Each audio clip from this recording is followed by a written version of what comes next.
So guys, nagluluto po ako ng biko. So, ito po yung ginamit nating gata. Nabuksan na yun. Bali, 3 gata po yan.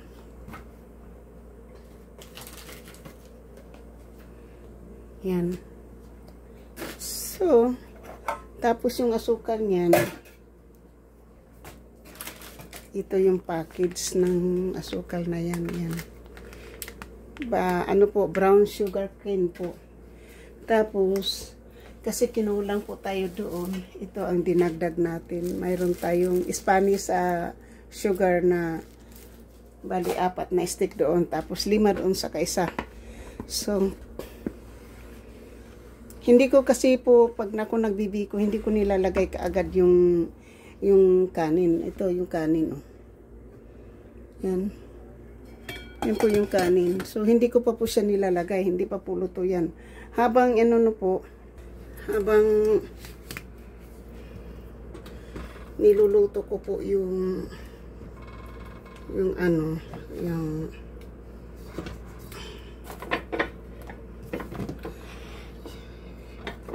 rice.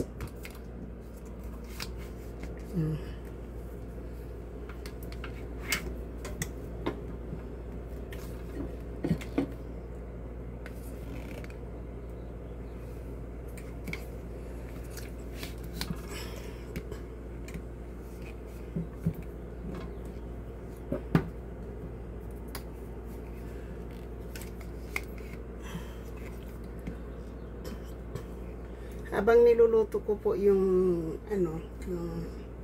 kasi hindi natin makuha yung ayan.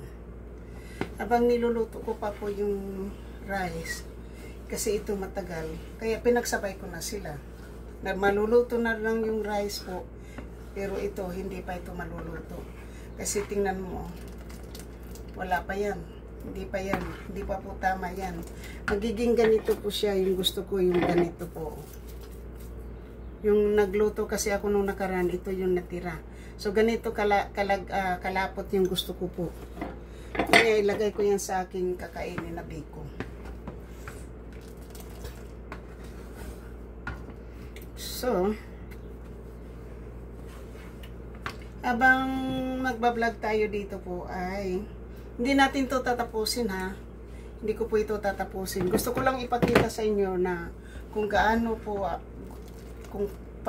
ako magbiko at kung ano po yung gusto kong timplada ng aking So ito na po, may 3 latang gata, 9 na stick na brown sugar, which is maliliit po, hindi malalaki.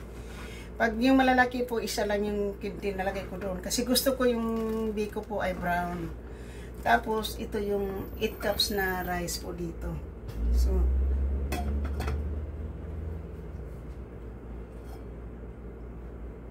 mukhang hindi pa siya luto. Lagyan natin ng kaunting tubig, no?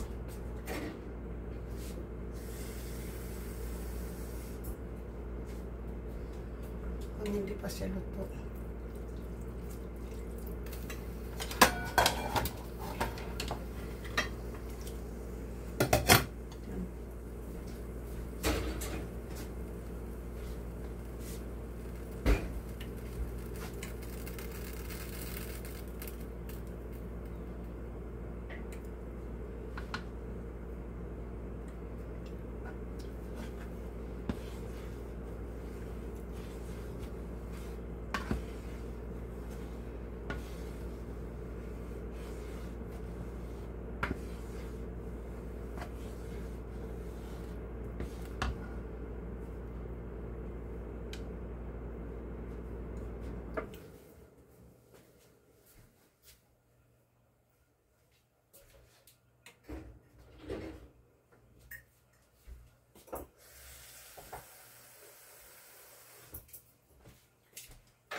Inom tayo ng tubig na mainit po.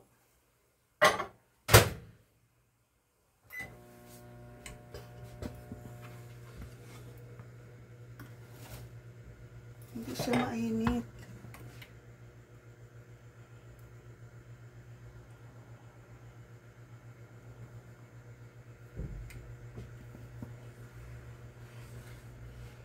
Ano siya mainit, diba?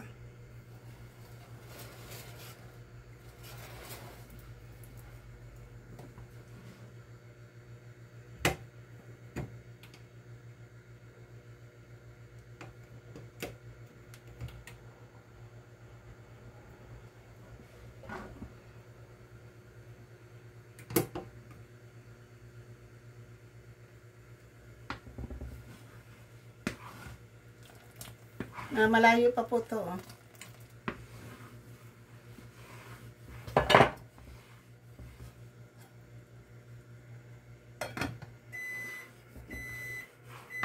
Malayo pa po yan.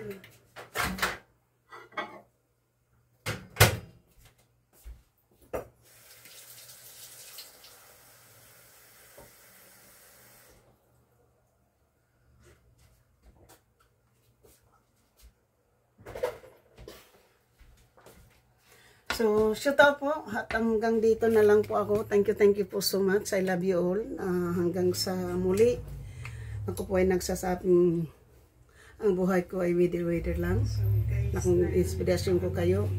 Kayo po ang aking naging inspirasyon. Shout out po sa inyong lahat. Kung hindi po para sa inyo, wala na po ako dito ngayon. At wala na pong editang nagbablog ngayon kung hindi ko po naagapan yung aking pagkukumit ng suicide po. So, ngayon po ay kayo po yung nagpapalakas sa akin, kaya kahit na wala tayong viewers sa pagla-live, basta ang akin po lang ay makakita lang po ako ng mga taong nagmamahal sa akin, ako na po ay masayang-masaya na po. So thank you po. Sa hindi pa po nakapag-subscribe, please subscribe my channel and hit the notification bell para ma-update kayo sa aking mga bagong upload. Thank you so much po. Maraming salamat. Wag lang po mag-skip ng ad. Thank you. And I love you guys. Biko time.